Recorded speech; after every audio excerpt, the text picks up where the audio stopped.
Holy City Arts and Lyric Opera, better known as Halo, continues to showcase the universal language of music and storytelling. Joining us today to talk about their highly anticipated upcoming production is none other than the General Director of Halo, Leah Edwards, and Halo's Artistic Director, Dimitri Pittas.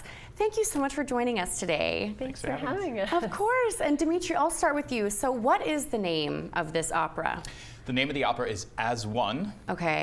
And it was written in 2014. It was debuted in Brooklyn at the Brooklyn Academy of Music. Wow. And now I'm not too familiar with operas, but I feel like when you think of opera, you think of, 100 years ago. So the fact that it was produced in 2014 is pretty awesome. And it's been very popular. It's correct? Yes, that's right. It's actually the most produced new opera since it was written in 2014 in North America. Wow. It's very exciting, and it's been all over the place. Mm-hmm. Now, Leah, what is this opera about? Well, it actually follows the story of a transgender protagonist, Hannah, and we actually meet her first on her paper route as a teenager, and it chronicles her journey of self-discovery, and it's really a universal story of what we all go through as human beings, who we are when we're younger, how the trials and tribulations and joys and ecstasies of being human, and then discovering who we are and how best we can present ourselves in the world. Absolutely, and this is a two-part production, and so the first part we start on her paper route, and now where does Act 2 start off? So it's actually, it's in 3 parts. Okay. We follow Hannah's journey.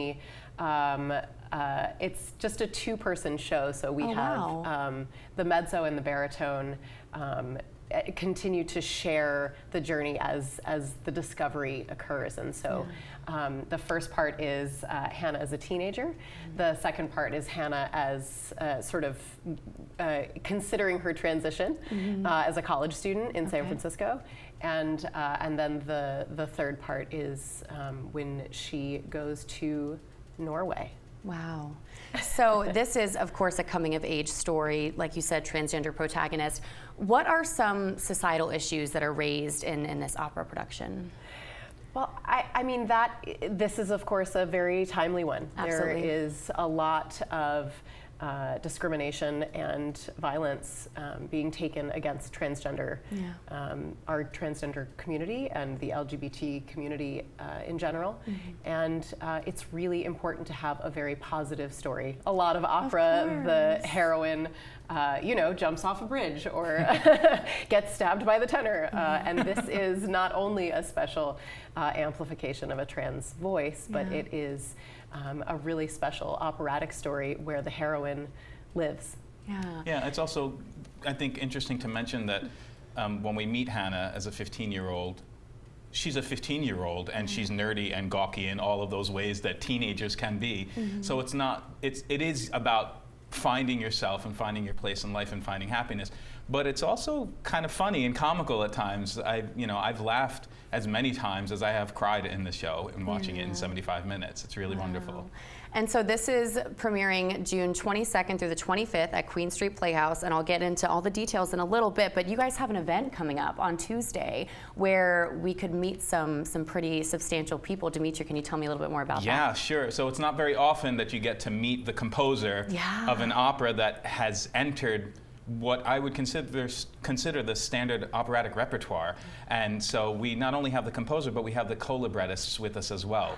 Laura Kaminsky, who wrote the piece, and Mark Campbell and Kimberly Reed, who co-wrote the words for the show, will be here in Charleston. It's really exciting. So we have an event on June 20th where you can have a candid conversation with them and ask them anything you want, whether it's about writing an opera, creating the libretto for an opera, this opera in particular. It's kind of no holds barred, and we're really excited to present them. Absolutely, I'm sure. And now, Leah, can you just give us an overview of what we can expect from the 2023-2024 season at Halo?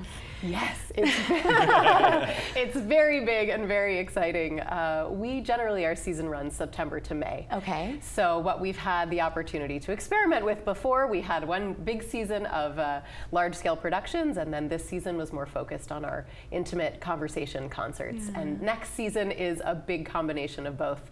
Our large-scale productions are Rigoletto and She Loves Me. And then we have different, our intimate conversations are incorporating our different audiences. We have a food pairing with pasta and puccini.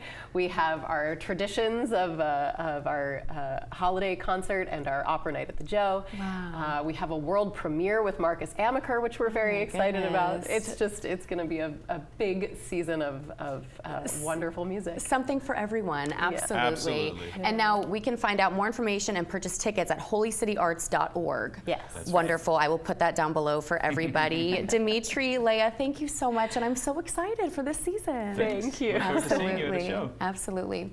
We're back in 2 minutes.